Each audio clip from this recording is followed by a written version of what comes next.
Deuteronômio, capítulo 21. Casos de homicídios ocultos. Se alguma pessoa for encontrada morta no campo, na terra que Yahvé, o teu Deus, te concede para que dela tomes posse, sem que se saiba quem o matou, os anciãos, as autoridades e os juízes sairão e medirão a distância do corpo até as cidades que se localizarem ao redor da vítima. Versículo 3. A seguir, as autoridades da cidade mais próxima ao cadáver apanharão uma novilha que nunca foi usada no trabalho e sobre a qual nunca foi colocado julgo, e a conduzirão a um vale de terras nunca aradas, tampouco semeadas, de onde exista um ribeiro de águas que correm permanentemente. Então, neste local, sobre a torrente, quebrarão o pescoço da novilha. Versículo 5. Depois se aproximarão os sacerdotes levitas, pois foram eles que o Senhor teu Deus escolheu para o seu serviço e para que abençoem o nome de Yahvé, cabendo-lhes também resolver qualquer litígio ou crime. Versículo 6. E todas as autoridades da cidade mais próxima ao morto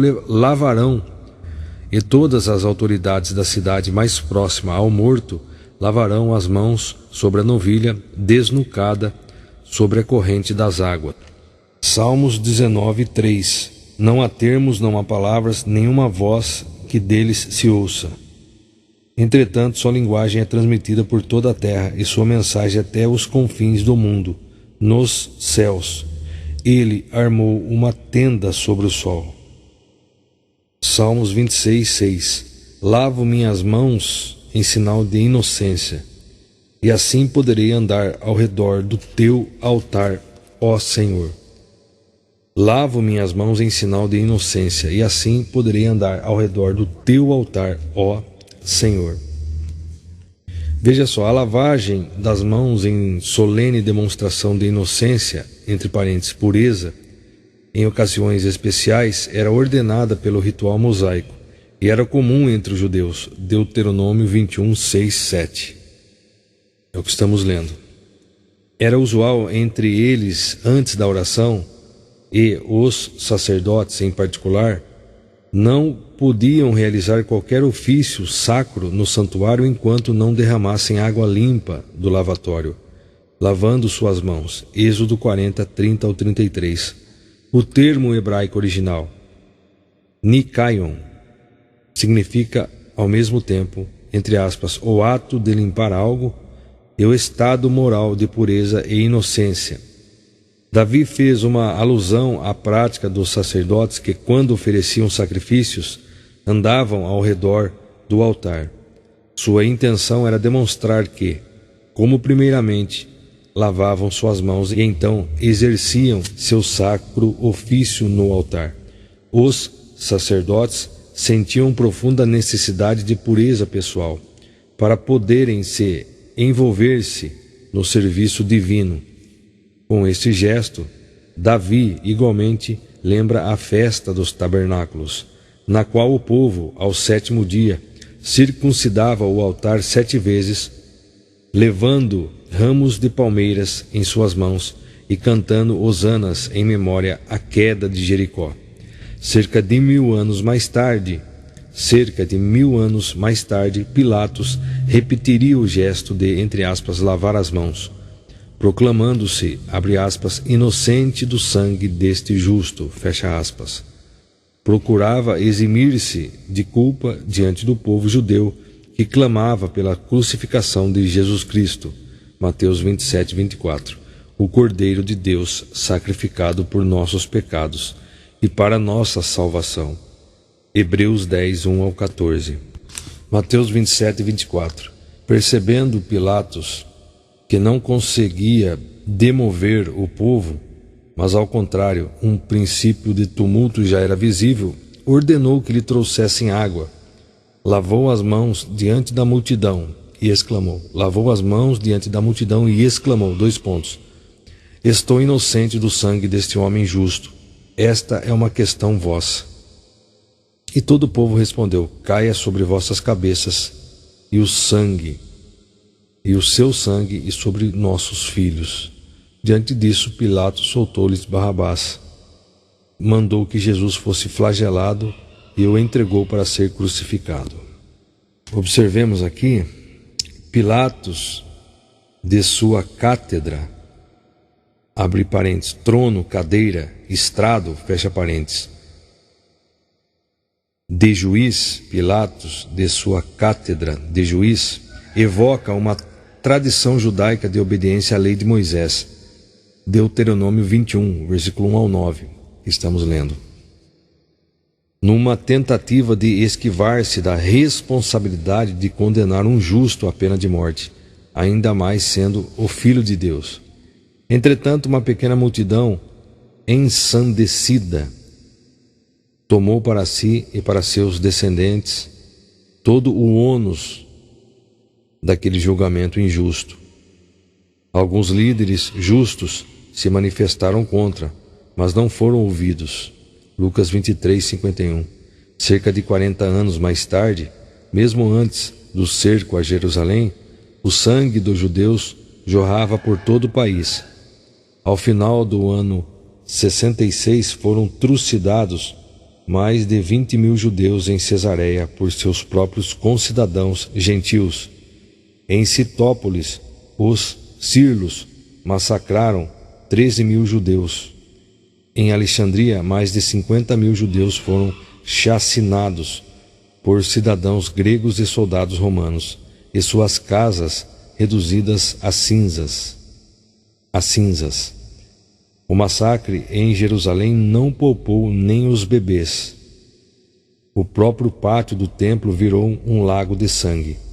Durante o sítio, os poucos sobreviventes, esfomeados, eram forçados a roer as próprias sandálias e cintos de couro. Diariamente, mais de 500 judeus morriam crucificados, até que não houvesse mais madeira para confeccionar cruzes. Segundo o historiador Flávio Joséfo, mais de 1 milhão de judeus foram mortos durante o período do sítio romano. Cerca de 97.000 homens jovens que sobreviveram foram vendidos como escravos, transformados em gladiadores, ou morreram na arena do anfiteatro, lutando contra animais ferozes. Aí nós lemos no versículo 26, diante disso Pilatos soltou-lhes Barrabás, mandou que Jesus fosse flagelado e o entregou para ser crucificado.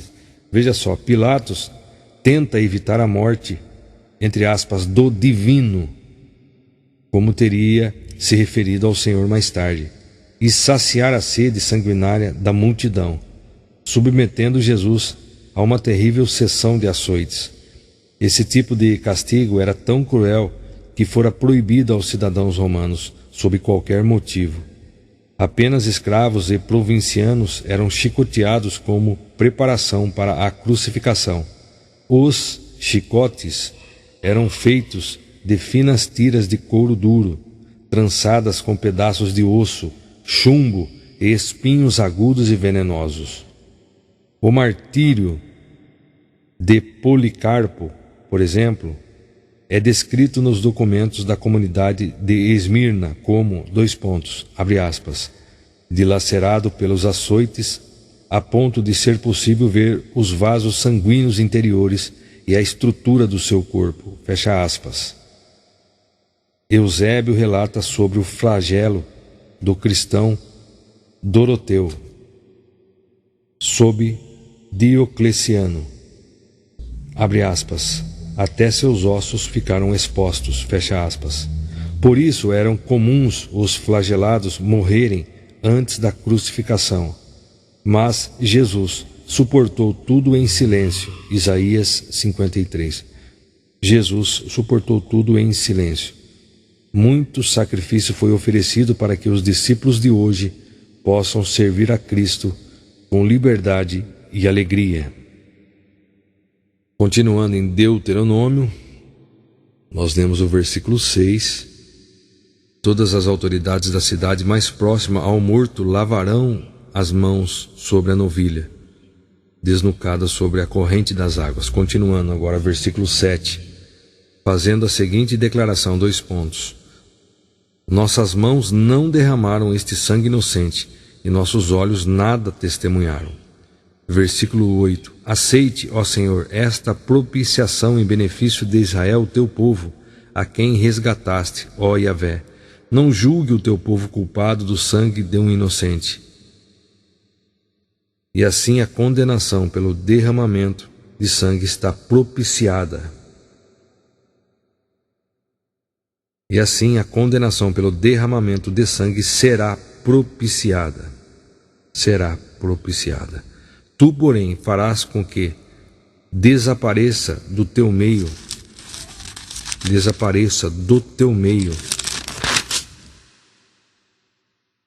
o derramamento de sangue inocente, porque farás o que é justo e digno aos olhos do Senhor.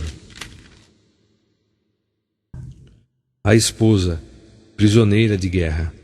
Versículo 10: Quando saíres à guerra contra os teus inimigos, e Yahvé teu Deus os entregar nas tuas mãos, e tu deles levares prisioneiros, e tu entre os presos vires uma mulher formosa à vista, e a desejares como esposa, então a trarás para a tua casa, e ela rapará a cabeça e cortará as suas unhas. Versículo 13: E despirá a veste do seu cativeiro, e se hospedará em tua casa. Durante um mês completo ela poderá prantear e lamentar seu pai e sua mãe. Depois deste período de luto, tu poderás chegar-te a ela e oficialmente desposá-la, e ela será tua mulher. Versículo 14: Contudo, com o passar do tempo, se não te sentires feliz com ela, tu a deixarás partir em liberdade, mas de modo algum a venderás por dinheiro, tampouco a tratarás como escrava, pois a tens humilhado, forçando-a a viver matrimonialmente contigo.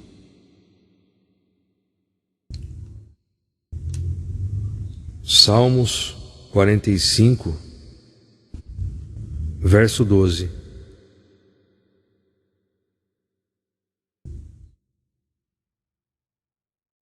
Salmos 45, verso 11 e 12.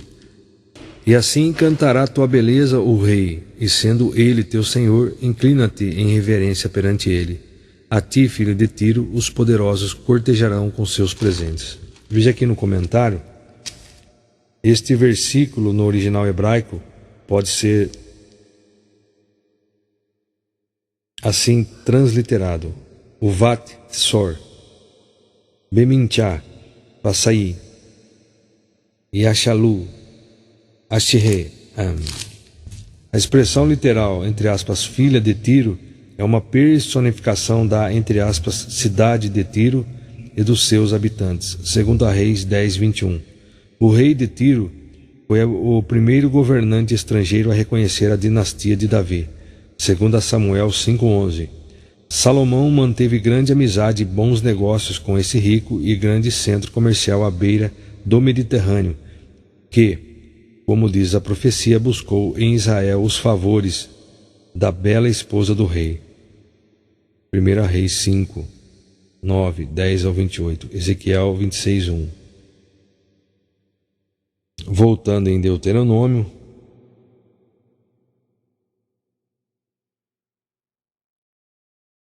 então nós lemos o versículo 14: Contudo, com o passar do tempo, se não te sentires feliz com ela, tu a deixarás partir em liberdade, mas de modo algum a venderás por dinheiro, tampouco a tratarás como escrava, pois a tens humilhado, forçando-a a viver matrimonialmente contigo. O direito do filho primogênito, versículo 15. Se um homem tiver duas mulheres e preferir uma delas, e ambas lhe derem filhos, e o filho mais velho for filho da mulher que ele não prefere, então este homem, quando for repartir a herança entre seus filhos, não poderá tratar o filho da mulher que ama como se fosse o mais velho, em detrimento do filho da mulher a qual ele não prefere, mas que é o verdadeiro primogênito. Versículo 17.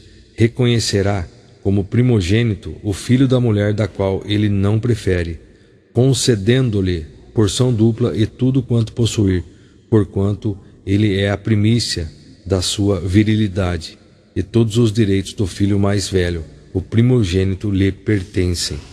Veja só no comentário aqui desta Bíblia. Em Israel, o filho mais velho recebia uma porção dupla da herança do pai.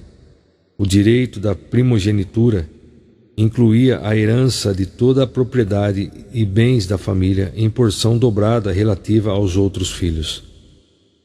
Esse direito era antigo na terra, Gênesis 25, 29 ao 34, e não podia ser desprezado à custa de preferências pessoais. As tábuas de Nuzi, em Larsa, as tábuas de Nuzi, de Larsa, em meados do segundo milênio, Vou ler novamente. As tábuas de Nuzi, de Larsa, em meados do segundo milênio antes de Cristo, no período babilônico antigo, e da Assíria, no período assírio médio, já codificavam o recebimento e até a venda do direito à primogenitura, prática ainda mais antiga. A expressão hebraica Bek-Horá, proveniente da raiz Bakhar, entre aspas, ser cedo, comunica o sentido de, entre aspas, raiar de um novo dia, ou, entre aspas, ao alvorecer, e tem grande significado para o pensamento hebraico, porquanto o filho mais velho é considerado como, entre aspas, as primícias do seu vigor e juventude. Gênesis 49, 3. As primícias do seu vigor e juventude. Receber uma porção dupla de uma herança era também o equivalente a ser sucessor. Receber uma porção dupla de uma herança era também o equivalente a ser sucessor. Eliseu foi sucessor do profeta Elias e recebeu porção dobrada do seu poder espiritual em Deus. Abre aspas, sua maior e melhor herança. 2 Reis 2:9. Numa família, o filho mais velho, ao receber herança dobrada, passava a liderar a família. Na realeza, o primogênito do rei era proclamado herdeiro do trono, herdeiro do trono. Continuando Deuteronômio, versículo 18. Como agir com o filho pervertido? Se alguém tiver um filho rebelde, contumaz e indócil, que não aprende a obedecer o pai e a mãe e não dá ouvidos aos bons conselhos, mesmo quando o corrigem e disciplinam. Versículo 19. O pai e a mãe o conduzirão até os anciãos e líderes de sua comunidade à porta da igreja. Versículo 20. E denunciarão as autoridades da cidade. Este nosso filho é por demais teimoso e rebelde. Não nos obedece, é devasso e vive embriagado. Versículo 21. Então, diante deste depoimento, todos os homens da cidade o apedrejarão até a morte. Assim, portanto, eliminarás o mal do meio do teu povo. Todo o Israel ficará sabendo do que ocorreu e ficará temeroso. O morto e suspenso no madeiro. O morto e suspenso no madeiro. Aqui parece que está faltando um acento. O morto e suspenso no madeiro. O morto é suspenso no madeiro. Eu acredito que a letra E aqui é com acento.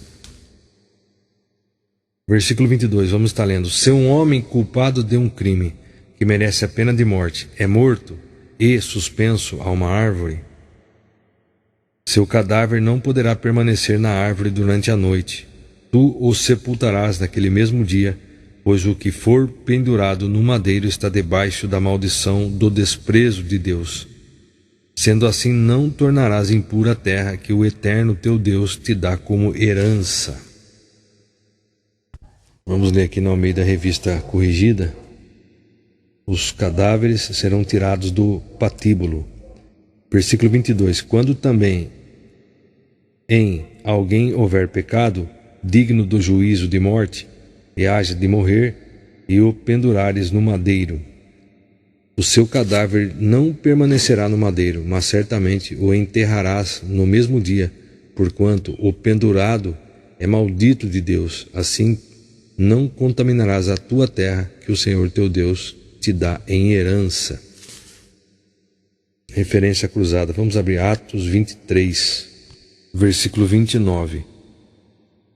Entendi que ele era acusado de questões concernentes às leis deles, mas que nada havia nele que justificasse a pena de morte ou mesmo de prisão.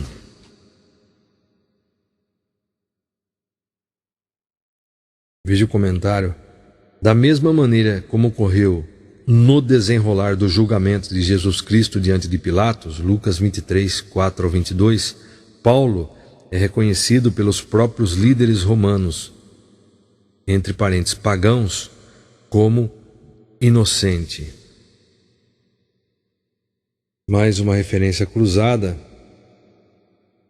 João 19, 31. E porque era o dia da preparação da Páscoa, véspera de um sábado especialmente sagrado, os judeus não admitiam que os corpos ficassem na cruz durante o sábado. Pediram então a Pilatos que mandasse quebrar as pernas dos crucificados e retirar seus corpos.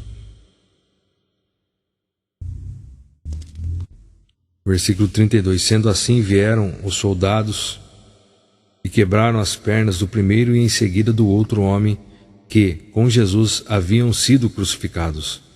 Versículo 33. Mas quando se aproximaram de Jesus e viram que ele já estava morto, não lhe quebraram as pernas. Contudo, um dos soldados perfurou o lado de Jesus com uma lança e imediatamente brotou sangue e água.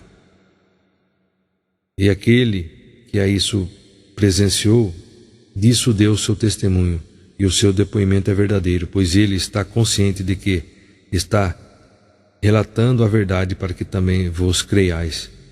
E todas essas coisas ocorreram para que se cumprisse a Escritura: nenhum dos seus ossos será quebrado. E mais ainda, como diz a Escritura em outra passagem, olharão para aquele a quem traspassaram. Veja aqui o comentário. Era a coincidência do sábado da semana com o dia de Páscoa, que ainda ocorre no calendário judaico, de tempos em tempos. Segundo a lei dos judeus, um corpo não poderia ficar exposto em um poste depois do pôr do sol. Deuteronômio 21, 22, que estamos lendo.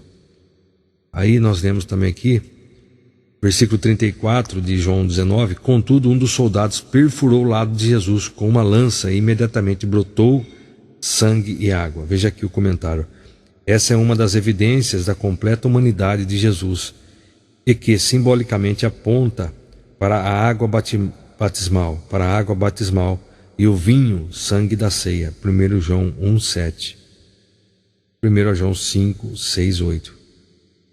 Aí depois nós lemos: e aquele que assim presenciou, disso deu o seu testemunho, e o seu depoimento é verdadeiro, pois ele está consciente de que está relatando a verdade, para que também vós creiais. Pois ele está consciente de que está relatando a verdade, para que também vós creiais. Aí veja aqui no comentário, conforme a tradição judaica, João poderia ser considerado o aval de uma segunda testemunha para reconhecer a total veracidade dos fatos narrados. É possível que Tiago, irmão de João, martirizado por Herodes Agripa em 44 a.C., Atos 12, 2, tenha sido coautor desse testemunho. Aí nós lemos depois: e todas essas coisas ocorreram para que se cumprisse a Escritura: nenhum dos seus ossos será quebrado. Êxodo 12, 46, Números 9, 12, Salmos 34, 20. O Senhor preserva-lhe todo o ser, nenhum osso sequer é quebrado. Veja só, Deus tem um cuidado todo especial para com seus filhos. Por isso, as metáforas usadas apontam para os detalhes desse amor leal. Lucas 12, 7. Entretanto, este trecho da Escritura vai mais além e se revela uma profecia acerca do Messias, que se cumpre em João 19:36, tendo como pano de fundo a história da libertação de Israel e a marca do sangue do Cordeiro nos umbrais das portas. Êxodo 12:46.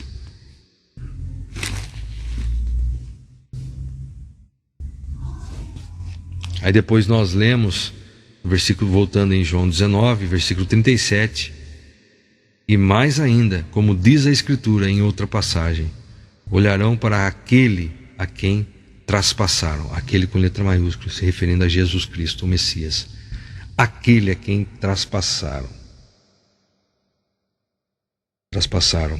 Assim como percebe o cumprimento de uma profecia,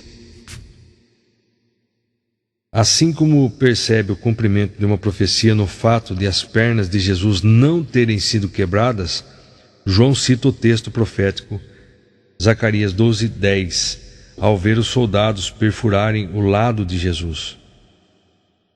Vamos ler Zacarias 9:14 e note a alternância dos pronomes, entre aspas, eu e, entre aspas, ele.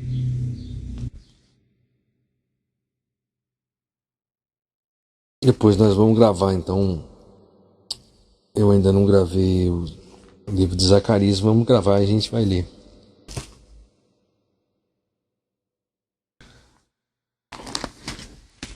Eu só vou ler um versículo aqui, para deixar registrado, o julgamento dos inimigos de Israel. Eu vou ler aqui o versículo 9 do capítulo 9 de Zacarias. Eis que é chegado o rei de Sião. Alegra-te demasiado, ó cidade, filha de Sião. Exulta, ó filha de Jerusalém, eis que o teu rei vem a ti. Ele é justo e traz a salvação. Ele é humilde e vem montado sobre um burrico, um potro sagrado, cria de jumenta.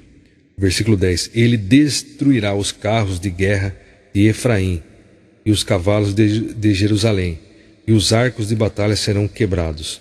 Ele anunciará Shalom, paz e prosperidade às nações, e o seu domínio se estenderá de mar em mar e desde o rio de Eufrates até as extremidades da terra. Aí vejamos aqui o comentário. A entrada triunfal de Cristo em Jerusalém é claramente prescrita aqui. Essa é uma passagem citada no Novo Testamento como messiânica. Mateus 21:5, João 12:15. O rei messiânico é davídico.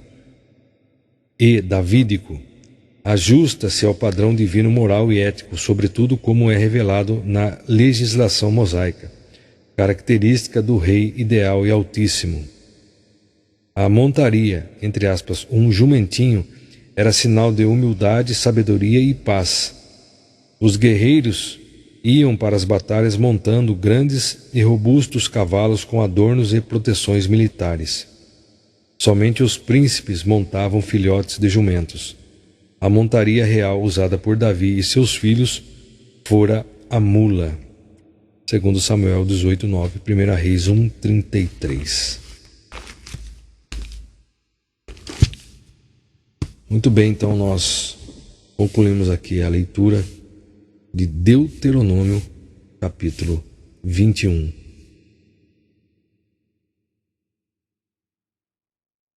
Eu só vou incluir aqui Gálatas 3:13, que também está aqui como referência cruzada, acabei vendo só agora, me desculpe. Vamos ler Gálatas 3:13. Foi Cristo quem nos redimiu da maldição da lei, quando a si próprio se tornou maldição em nosso lugar. Pois como está escrito, maldito todo aquele que for pendurado no madeiro. Veja só, comentário, é Cristo quem nos redimiu. No original grego, eschegorassem.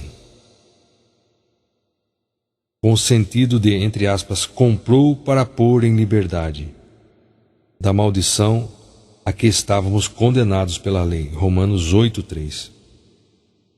Paulo usa o grego clássico no sentido de comunicar a morte de Cristo na cruz do Calvário, em analogia ao terrível suplício da empalação romana por meio de varas e estacas. Atos 5:30, Atos 10:39, 1 Pedro 2:24. Portanto, quem viver pela fé será julgado. Quem viver pela lei já está condenado. Hebreus 10:38, Levítico 18:5 e Deuteronômio 21:23, que é o último versículo que lemos. Portanto, veja só. Olha só. Quem viver pela fé será julgado. Quem viver pela lei já está condenado. Hebreus 10:38. Mas o justo viverá pela fé. Contudo, se retroceder, minha alma não se agradará dele. Veja só, o autor de Hebreus toma como base a Septuaginta, o Antigo Testamento em grego, para salientar o fundamento da fé cristã. 2 pontos. A salvação pela graça de Deus, mediante a fé em Cristo, e a vida, entre aspas, cristã, como resultado direto da fé que depositamos em nosso Salvador. Hebreus 2:3, 4. O autor escreve para os salvos e perseverantes, porém está consciente de que há alguns insinceros entre os crentes, mas que somente o Senhor poderá cuidar deles. Muitos cristãos hebreus serviram de, entre aspas, espetáculo ao mundo, abre parênteses, literalmente em grego, teatrozimenoi, devido às muitas e terríveis perseguições por causa do evangelho que viviam e pregavam. Contudo, ainda não haviam passado pelo martírio que viria. 1 Coríntios 4:9, Hebreus 12:4. Mesmo assim, alguns já estavam apostatando da fé.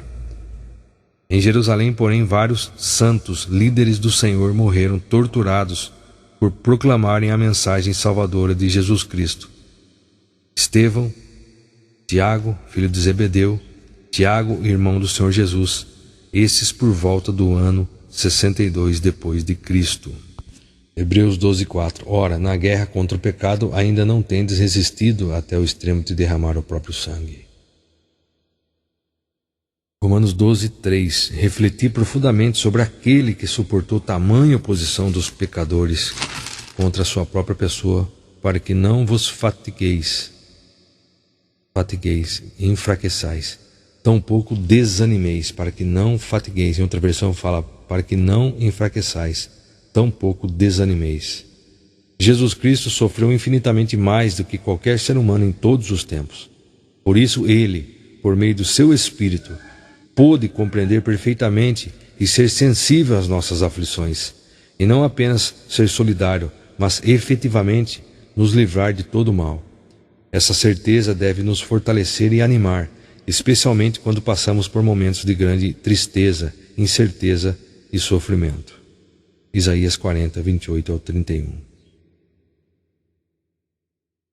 Muito bem, agora sim, então, concluímos a leitura de Deuteronômio capítulo 21 e lendo também vários versículos de referências cruzadas.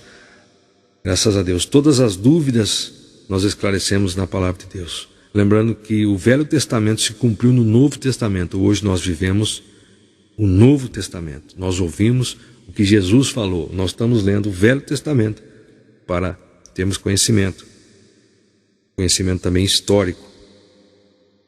Conhecimento. E nós cremos como o Velho Testamento se cumpriu em Jesus, agora nós ouvimos somente a voz de Jesus. Nós cremos em Jesus, por isso obedecemos a Jesus, vivemos, buscamos viver, praticar o Novo Testamento, a nova aliança em Cristo Jesus, vivendo pela fé. O justo viverá pela fé.